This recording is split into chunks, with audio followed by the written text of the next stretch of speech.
live? Yeah, we're live. We are live. Well, Kat, welcome. This is Kat Abughazaleh, and I hope I said your name correctly. You nailed it first try. Woo! Yay! Welcome to the Tara Palmeri Show on YouTube and the Red Letter on Substack.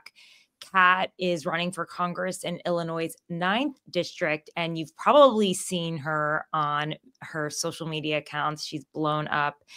She's a social media star.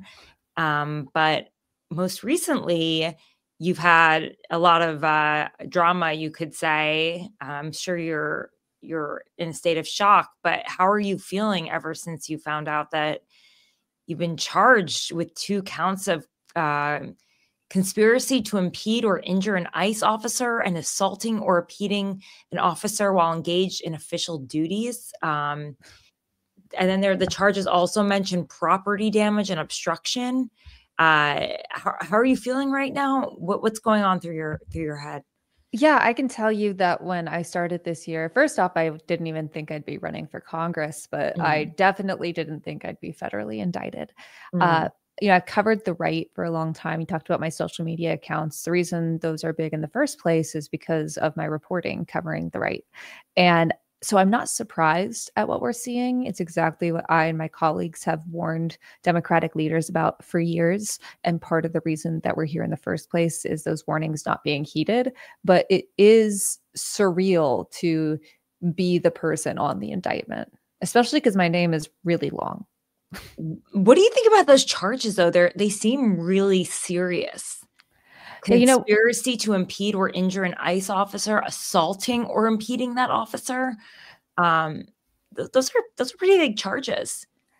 The charges, I think they're actually slightly different, but no matter what the charges are in the indictment, I plan on pleading not guilty. And this is a political prosecution, plain and simple. It's an effort to criminalize free speech, an effort to criminalize free association, and an effort to criminalize the very act of protest. And so we're going to be pleading not guilty, and the evidence will come out in court, and I fully plan on winning. Yeah, just to be clear, the indictment alleges that you and others, quote, surrounded a federal officer's vehicle, banged on its hood and windows, etched pig on the side, and impeded movement. Did you etch the word pig on the side of an officer's car? I'm not speaking to the specifics of anything that's in the indictment right now, but like I said, I do plan on pleading not guilty, and the evidence will come out in court, and I plan on winning. Okay. Well, let's watch the video of what happened that day that they are allowed.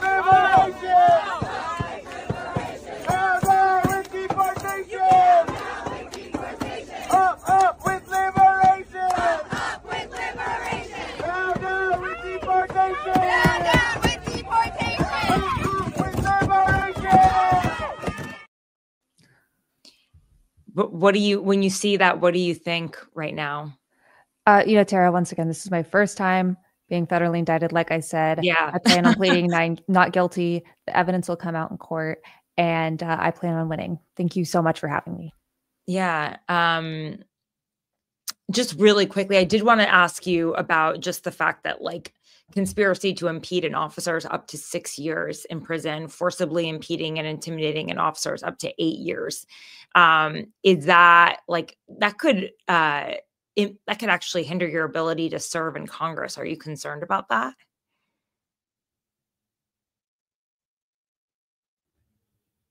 Did she just sign off?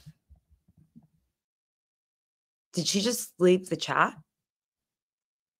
I'm so confused. I'm sorry. I don't know what just happened. Okay. Well, she left because I asked her questions about what happened that day. All right. Well, I will continue with the conversation on my own, I guess. This is very bizarre. Yeah. So I guess this is, I've never had that happen before. Apologies. But yeah, so basically the charges, it could be, 14 years. This could hinder her ability to serve in Congress. It could make it more difficult. You know, some people might not vote for her, but at the same time, she's probably raised a ton of money off of it.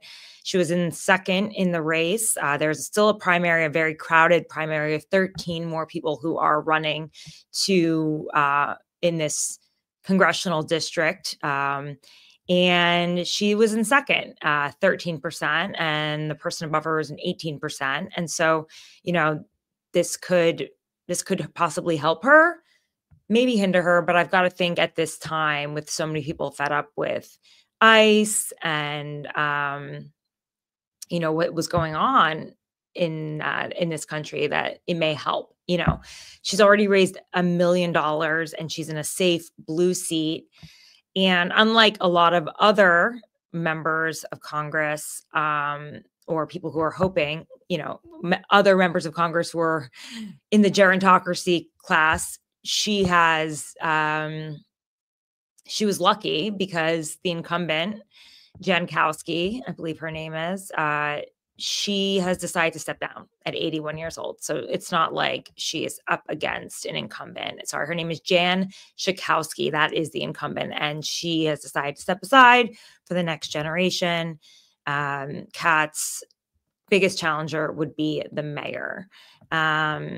So any questions for you guys? I don't understand why she left the chat. I thought I was asking some pretty basic questions.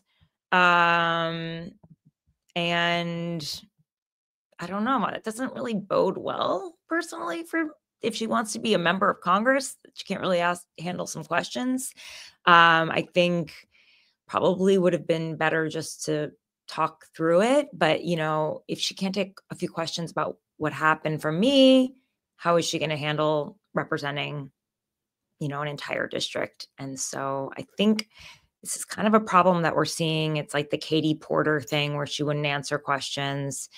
I think sometimes when people become so popular on social media and they have their entire platform to themselves and they don't have to, you know, respond to questions, they just speak directly to their audience, unfiltered, without having someone who speaks for others and challenges, or even just asks simple questions about how they were feeling. I thought that was pretty straightforward.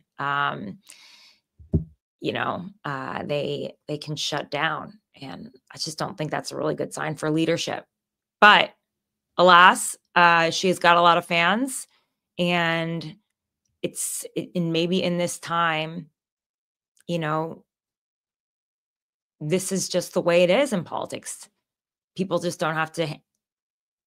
Politicians don't think they have to talk to the press. They don't think they have to take questions from people. I know if she does get elected, she'll be in a town hall one day. People will ask her something she doesn't want. Will she walk out? I don't know. She's 26 years old. My impression is she's got a lot to learn.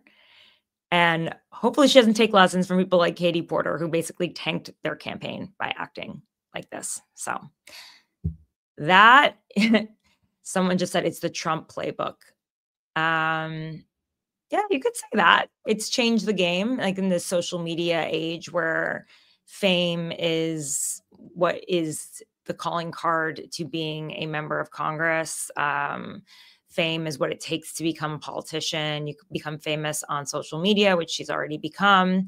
And so that, I guess, gives you a sense of entitlement as well.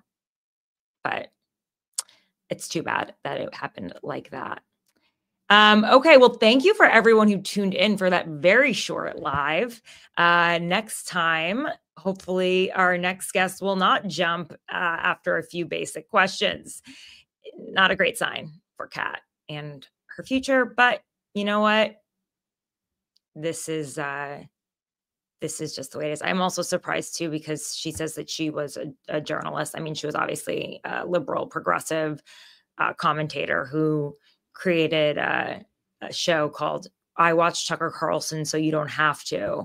And not exactly an unbiased journalist, but I thought, you know, she'd be able to also handle some questions herself. Though again, I don't think it was that difficult to ask her about what happened. If she didn't want to talk she could just say, yeah, I can't talk about that right now.